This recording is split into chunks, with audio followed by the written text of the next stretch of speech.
নমস্কাৰ বন্ধু বান্ধৱীসকল, মই আপোনালোকৰ বাবে লৈ আহিছোঁ এই বছৰটোৰ কেইটামান বিশেষ ভাগ্যশালী ৰাশিফল। আহকচোন আমি জানো সেই ভাগ্যশালী ৰাশিফল কেইটানো কি হয়। তাৰ আগতে মোৰ চেনেলটো ছাবস্ক্ৰাইব কৰি ল'ব যিসকলে আজিলৈকে মোৰ চেনেলটো ছাবস্ক্ৰাইব কৰা নাই। বলক এতিয়া আমি আগবাঢ়ো সেই ভাগ্যশালী ৰাশিফল কেইটা কি। সেই প্ৰথমটো ভাগ্যশালী ৰাশিফল হৈছে বৃষ ৰাশি। বৃষ ৰাশিৰ জাতক জাতিকাসকলৰ বাবে এটা ভাল খবৰ আছে। আহক আমি এতিয়া শুনো সেই ভাল খবৰটোনো কি। বৃষ ৰাশিৰ লোকসকলক ৰাশিফল 2025 ইংগিত দিছে যে আপুনি কিছু অতিৰিক্ত কষ্ট কৰিব লাগিব। বিশেষকৈ 2025 জুন মাহৰ ৰাশিফল পৰ্যন্ত শনিদেৱে আপোনাক অতিৰিক্ত কষ্ট কৰিবলৈ বাধ্য কৰাই ভাল ফলাফল দিয়া যেন লাগে।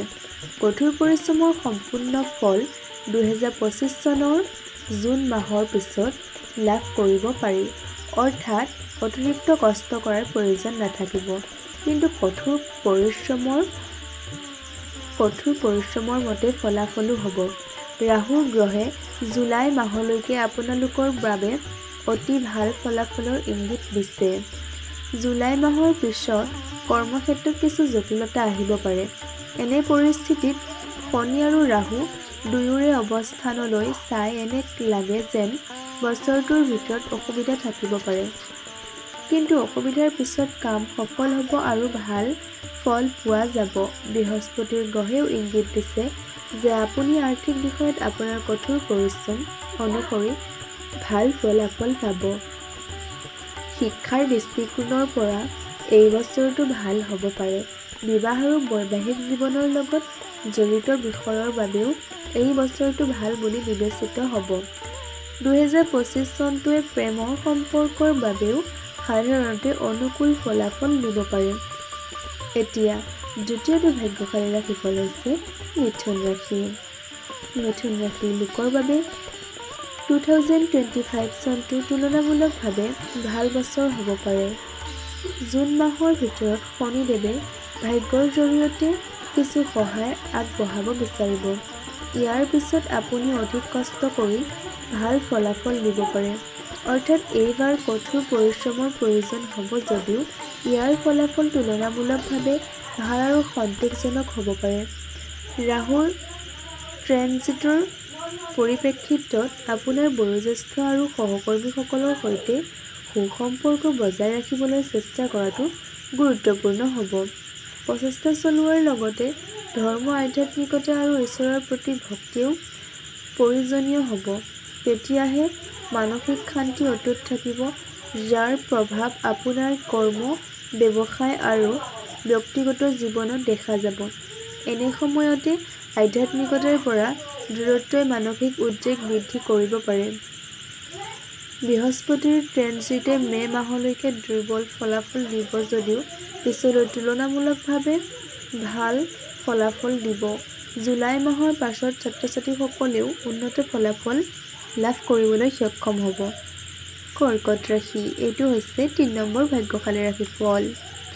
কৰ্কট ৰাশিৰ লোকক 2025 বৰ্ষই ডাঙৰ সমস্যাৰ পৰা সকাহ দিব পাৰে।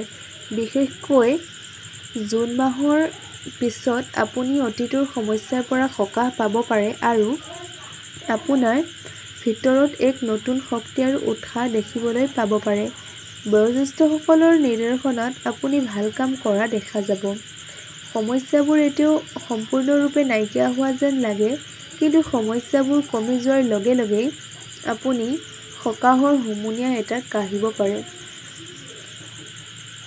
জুলাই মাহলৈকে ভাল লাভৰ সম্ভাৱনা। সিংহ ৰাশিৰ লোকসকলৰ বাবে 2025 চনটো হয়তো কিছুমান বিষয়ত ভাল আৰু কিছুমানৰ বাবে দুৰ্বল হ'ব পাৰে। অৰ্থাৎ এই বছৰে সাধাৰণতে মিশ্ৰিত ফলাফল দিব পাৰে। জুন মাহৰ শনি গ্ৰহে দুৰ্বল ফলাফল দিব পাৰে, গতিকে ব্যৱসায় আৰু চাকৰি সম্পৰ্কীয় বিষয়ত কিছু অসুবিধা বা সমস্যা দেখা পোৱা যাব পাৰে। বদলি বা চাকৰি সলনিৰ বাবেও পৰিস্থিতিৰ সৃষ্টি হ'ব পাৰে। ফলত ঘৰৰ পৰা আঁতৰি থাকিবলগীয়া হ'ব পাৰে। অৱশ্যে এই বছৰে সাধাৰণতে অৰ্থনৈতিক বিষয়ত ভাল ফলাফল দিব পাৰে, কাৰণ বছৰৰ আৰম্ভণিতে বৃহস্পতিৰ দৃষ্টিশক্তি হ'ব সম্পদৰ অৱস্থাৰ ওপৰত। পিছত বৃহস্পতি গ্ৰহেই লাভৰ ঘৰত উপনীত হ'ব আৰু বিভিন্ন উপায়েৰে লাভ কৰিব বিচাৰিব। অৰ্থাৎ কামত কিছু অসুবিধা হ'ব পাৰে, কিন্তু আৰ্থিক বিষয়ত অনুকূলতা থাকিব পাৰে। জুন মাহৰ পিছৰ সময়খিনিও ব্যক্তিগত সম্পৰ্কত উন্নত ফলাফল দিব পাৰে। জুন মাহৰ নহয়, জুলাই মাহৰ। বিবাহৰ লগত জড়িত বিষয়ত সামঞ্জস্যতা দেখা যাব পাৰে। শিশু আদিৰ লগত জড়িত বিষয়তো ভাল ফলাফল লাভ কৰিব পাৰি। একে সময়তে শিক্ষাৰ লগত জড়িত বিষয়ত জুলাই মাহৰ পিছৰ সময়খিনিয়ে যেন ভাল ফলাফল দিছে। এইখিনিতে মই আপোনালোকৰ পৰা বিদায় মাগিছোঁ। পুনৰ লগ হোৱাৰ আশাৰে এনে এটি ভিডিঅ' আপোনালোকৰ মাজলৈ মই পুনৰ কঢ়িয়াই লৈ আহিম। আৰু কমেণ্ট বক্সত আপোনালোকে লিখিব জয় শ্ৰী দুৰ্গা মাতাই নমো নমঃ। আজিলৈ আহিছোঁ, বাই। এনেধৰণৰ বছৰটোৰ ৰাশিফল পাই থাকিবৰ বাবে আপোনালোকে মোৰ চেনেলটো ছাবস্ক্ৰাইব কৰি ল'ব।